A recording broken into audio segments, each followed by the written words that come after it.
The United States Department of Energy has the statutory responsibility to design, develop, test, and retire the nuclear weapons used in our nation's defense. As the United States meets treaty obligations by making significant reductions in its nuclear weapon stockpile, the U.S. Department of Energy has developed additional capability to disassemble and dispose of the weapons returned from the Department of Defense. The principal disassembly and disposal operations are taking place at the Department of Energy's Pantex plant near Amarillo, Texas, under the highest levels of safety and security. Most of the weapons were originally assembled at the Pantex plant. The weapons being returned from the Army, Navy, and Air Force vary widely in their design and use of materials. A variety of methods are required to disassemble the weapons and to dispose of the resulting materials in the manner that will protect the health and safety of the public and Pantex employees, and meet all requirements for protecting the environment. Nuclear bombs and most nuclear artillery shells are returned intact to Pantex. Only the warhead is returned from Army, Air Force, and Navy missiles. The launch vehicles are disposed of by the Department of Defense at other locations.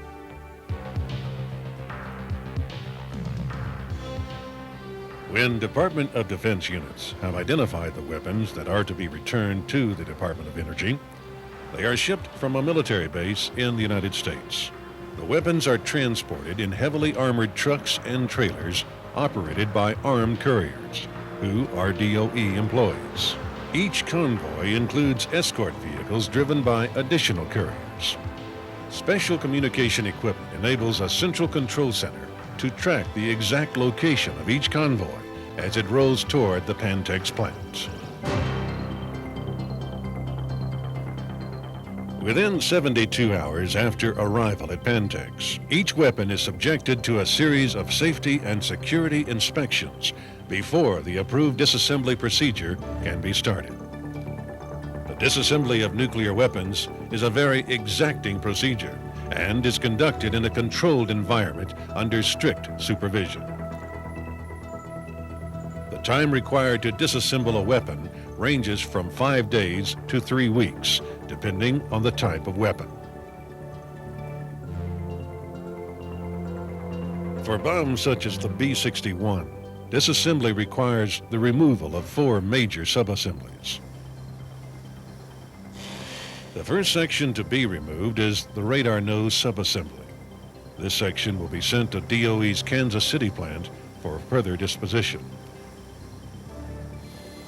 The second major disassembly operation is removal of the center bomb subassembly. Various non-nuclear components are removed during this operation to allow access and removal of the nuclear packages. Once removed, the nuclear components are taken to a heavily reinforced facility known as a gravel gertie for disassembly. In the unlikely event of the detonation of the conventional high explosives in the weapon, a gravel gertie is designed to minimize the blast effects and the release of radioactive materials into the environment. It is virtually impossible for an accident to result in a nuclear detonation. The next major operation is removal of the pre-flight selection bomb subassembly. This unit contains the control equipment used to prepare the weapon for a mission. At this point, only the tail bomb subassembly remains to be removed. The tail section contains the parachute and its deployment system. The B-61 bomb contains almost 6,000 parts, all of which must be taken apart, cataloged, and segregated for proper disposition or disposal. All nuclear weapons undergo the same procedure during disassembly.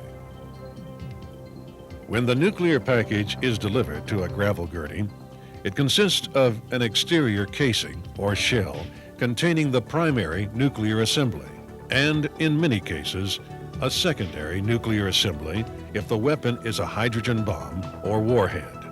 The primary nuclear assembly consists of the pit, surrounded by conventional high explosives and a firing system. The pit is a shell made of non-radioactive material.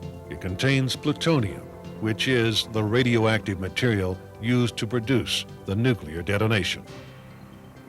The first disassembly procedure is to remove the metal exterior shell.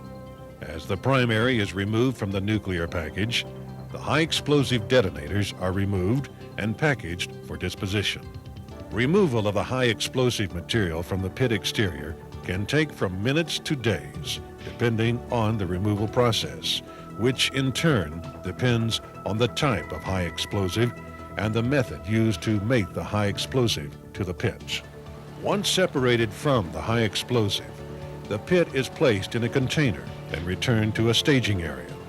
If the weapon contains a secondary nuclear assembly package, it is not disassembled at Pantex. The secondary is placed in a specially designed container that meets Department of Transportation standards and is eventually sent to the Y-12 plant in Tennessee for temporary storage or disassembly and disposal. Health and safety protection have always been primary concerns during the disassembly of nuclear weapons. Over the years, much knowledge has been gained on the potential health effects of exposure to radiation. Pantex workers now work under stringent regulations, which limit exposure to levels well below current standards. There also has been a lowering of exposure to non-nuclear hazardous materials in components of nuclear weapons.